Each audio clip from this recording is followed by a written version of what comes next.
Internet, what is really, really, really good? You know who it is. It's the one and the only, the triple, the G.O.D. And of course, I'd like to welcome you guys back to another installment of Triple the Guy Speaks On. And yo, the King of Fighters. Yeah, it's a thing. You know, it's a video game that people play that is slowly evolving into being a juggernaut of a fighting game because of everything that this series has done for fighting games and games in general that deserve the big blow up that it's getting right now. That was a sentence. But seriously, yo, the King of Fighters 14. Let's start with this, man. Congratulations to M Dash. I'm like, I watched a lot of clips. I haven't sat down and watched the whole tournament, but what I have seen, yo, M Dash played out of his mind. We can sit up here and ask the question of what if Reynald could have made it, but we can't. So maybe one of these days they'll get the run back. Maybe at Evo. I don't know. But I kind of want to see that now. I'm like Reynald's one of the best players in the world, and I would love to see him go up against it. I want to see that. Like, I'm not as much interested and invested in KOF fights like that. But seeing as the one person who missed the tournament facing off against the person who won, I just want to see that just for the reason of seeing it. So maybe we get that run in Evo, or maybe a tournament before then, but we'll see. However, that is not why we're here. Even though M Dash did his thing and the stuff going on over there with the KOF World Tournament ain't done yet, there's some information that we need to quickly discuss, because there's information for me to discuss why this video exists. You get it. Is that classic Iori costume that's been in China for God knows how long is finally coming to everywhere else on the 23rd, which is a Thursday. And you might be sitting up here wondering, Thursday? Well, yes, because Thursday in Japan is like Tuesday in the United States. That's when all shit come out. So that's why it comes. That's why a lot of games that follow behind the Japanese DLC cycle, when games are released worldwide, while your DLC comes out on Thursday. If you didn't know, now you do. So the question is that we don't know is, will this costume cost money? I don't know, because from my understanding and recollection of how that DLC worked anyway, it was a pre-order bonus. So I would assume that once SNK releases, they're going to charge money for probably the $3 they've been charging for everything else. I don't really think this is going to be an Athena issue, but you know, I wish they would give away more costumes like that. Like, give you some time, man. Like, if you want it, man, yo, come and get it for it. You got to pay for it. You know what I'm saying? So it'll be interesting to like really see what's up. I'm like, I like the costume. It's classic Iori stuff. You know what I'm saying? So yeah, I had a train of thought, and then it just said, "Poop! No, you don't get to think anymore." But that's not all. If you wait a little time, according to what the internet is saying, is that sometime in March, other characters will be getting costumes. Like Cooler Diamond in a sundress. You see Cooler Diamond, the cute ice girl, in a sundress. It's a play on stuff. I don't know, you probably looked at that and it probably went way over your fucking head. But I'm here to bring the Cooler Diamond in the sundress thing in a way that you can see eye to eye with it. See, I'm helping me help you help yourself as a Triple the Guy staple. Y'all know that shit, man.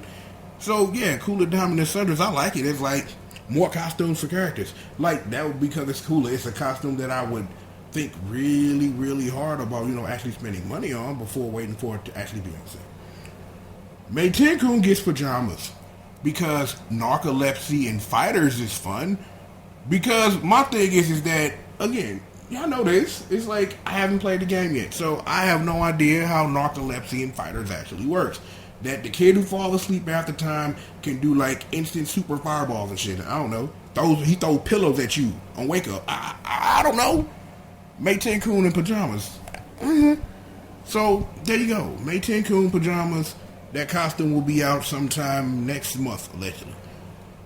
Sylvie gets a Little Red Riding costume, and then with a giant reminder that she is a girl. That reminder that she's a girl, that this costume features her cleavage. So I figured I would mention that because what the fucking hell? Because, you know, we are talking honestly about the things that we are looking at. So Sylvie has cleavage. Congratulations.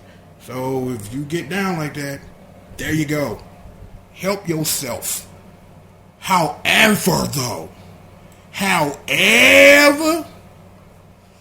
Andrew gets a new costume. I'm like, This costume so fucking scandalous they actually had to put pasties on. That's how scandalous the costume is. Costume so scandalous, SNK like, no. SNK like, we want to do this, but we got to do this in a way that don't get our gang yanked off shelves. I appreciate it. It makes sense for the character. A character named Angel gets a devil costume. You know, that's actually a more of a play on canon than it is the actual name of the character, which is pronounced Angel. It's a Spanish thing, but you get it. It's an amazing costume. It's based off Angel. Of course, you know, this has my immediate attention right here, right now. Has my attention. So I will be looking forward to spending money on this in the very, very near future. But that's not all. Because not only with your possible purchase of some costumes, is there are new stages coming to KOF. New stages. Well, actually, new stages being two. The first one they showed off is Keystone USA from Fatal Fury 2 and Fatal Fury Special. Now, is that if you didn't know, here's a fun fact for you to take away from the video. If you had the ROM of Fatal Fury 2, there is a version of Terry's stage in that game in Fatal Fury Special. Actually, it's not a Fatal Fury 2. The Fatal Fury Special version of that stage, if you hack the game, there is a version that has who is that? It's Billy Axelhawk, Lawrence, and fucking Krauser replacing the 4 presidents. And also, you get one of those final round special things where instead of a flying Kim, there's a flying Mr. Big, which I thought was really cool. When I recently went, I recently had jumped down the cutting room floor hole, which happens once every like couple of weeks, where I just start clicking on things and being like, oh, that's in the game, it's kind of cool. And I found that, so I might have to, you know, actually try to find a way to make that happen and show y'all guys that live. So be watching out for that. The other stage is the Monaco stage from KOF 97. Like when I initially watched the trailer, I thought for like half a second it was the Brazil stage, but then when I watched it back, once I realized what it was, is that the first thought that it may not be the Brazil stage from 2001 was there was a dude holding the camera. KOF 97 was all about people holding cameras, and when we get to that in the opus of the King of Fighters 97, I'll explain to you how that works in canon. But there's even more than that! I really gotta stop doing that.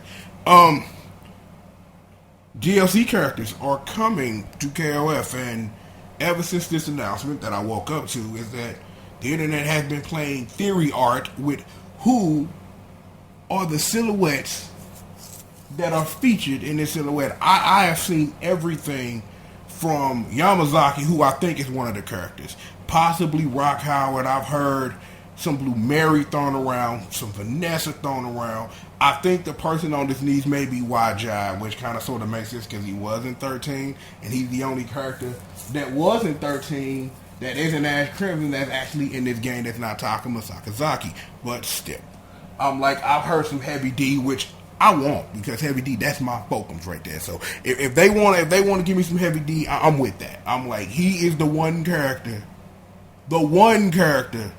from the U.S. sports team that deserves more than what he ever got.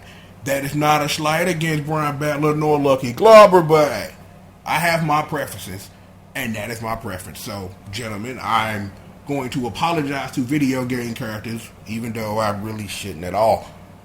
But it'll be interesting to see who these characters are. Like I say, Yamazaki is the giveaway. I'm like, yo, given how nasty KOF 14 works, Yamazaki will be a problem. Not maybe will he be a problem. No, he will be a problem. Not a problem, a problem. See, you have to problem, you know, because it's so much of a problem. It's a problem. Like, you got to enunciate the end of that, because he going to be a problem, straight up. I'm like, I'm hearing Rock Howard name thrown in. It's like, I'm like, in the day and age of DLC, you might be able to get away with that. When I look at this thing, it's like the Blue Mary and Vanessa thing, given how they did Terry in his update and stuff. It may be that might be Blue Mary. Go watch Memory of Stray Wolves for how her costume looks, because actually, you know what? You ain't even got to go play Memory of Stray Wolves. Go play Regulation A, because her costume from Memory of Stray Wolves is her another model. No, actually it's I'm trying to think what costume is her. It's bomber jacket Blueberry. No, I think it's her normal costume. I think triangle costume in Maximum Impact. That's the green and yellow one. I probably need to play Maximum Impact to go double check that, but that costume is in the game. So in other words, go play Regulation A. See?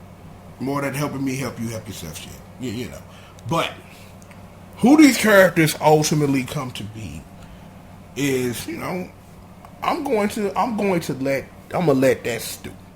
That the internet had their fun playing art theory of who these characters might be. Again, Yamazaki is the giveaway.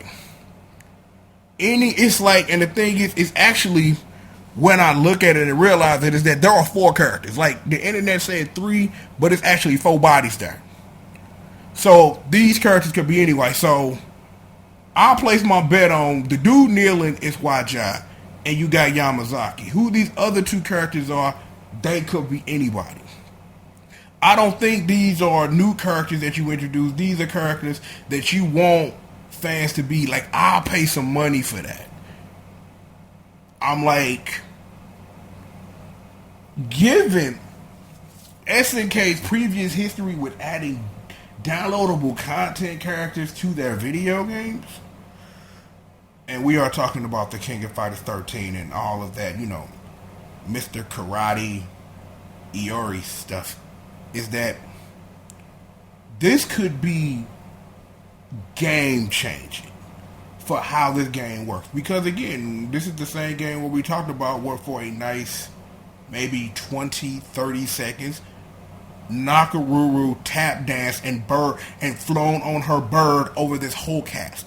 So this is not a game that is not excused from being a mess a little bit. And given the game has been out for longer than it is, it's like it's time for a shakeup. It's time to expand the games better, and the best way to do that are with viable DLC characters. Again, I don't keep up with this game enough as far as the tier list and what the meta actually is to try to realize like what I should be saying or what I should be looking for in silhouettes of characters that are coming to a video game at some point in time, which is March. I'm not really sure, but I know that I'm open enough, you know, for a game that I haven't played to be willing to watch this game get shooken up. And it's like the only other reason that I think this might be is that normally I would have this to stay where these characters will be in the arcade game first and then they gonna come home, but arcade KOF 14 will come out to like, I think the end of June when the new Nesca Cross Live service starts. So for a reversal of fortune, the console players will actually be the test bed for balancing shit before the arcade version comes out, which was a complete utter reverse of KOF 13, where the arcade version of KOF, well actually that's not the case any damn more. The PC version of KOF 13 is the final actual version of KOF 13, if I'm not mistaken. I don't think that after they release the PC version of KOF 13, that is probably the version where if you are trying to contest the tournament under the game's final balance and rule set, that's the version you play.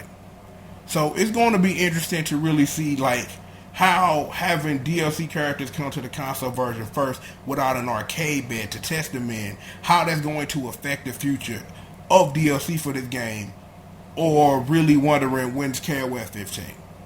Because I don't know if this is a game that can really go the route of Dead or Alive, and how they have taken one vanilla game, that came out so long ago, and it's been this long, and they still releasing DLC for this video game. They turned it into a free-to-play version of this video game.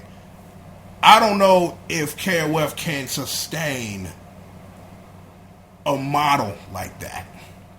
It's like if they gonna sustain a model, that will be a model of a game that will stay overseas where they know they can get away with it.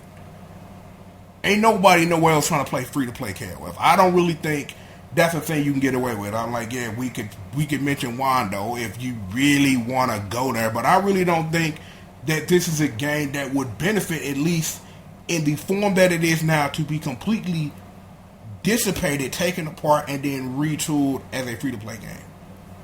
I don't really think that's like the format and the best way to give KOF to the masses. That's just me, though. And I'm wondering why I went on this, whatever the fuck this was, but you get my point. So, again, it's going to be interesting to see, like I said, to see how symbiotically linked are the console versions and the arcade version of KOF 14, and what that'll mean for DLC going forward. Because, again, the no-dub probably assumption of the day is everything that's going to be introduced in the console version will be in the arcade version day one. They may try to find a way, kind of like how Tekken do, to monetize that type of shit. To, like, if you need to unlock a character, well, it costs this to do it, or whatever.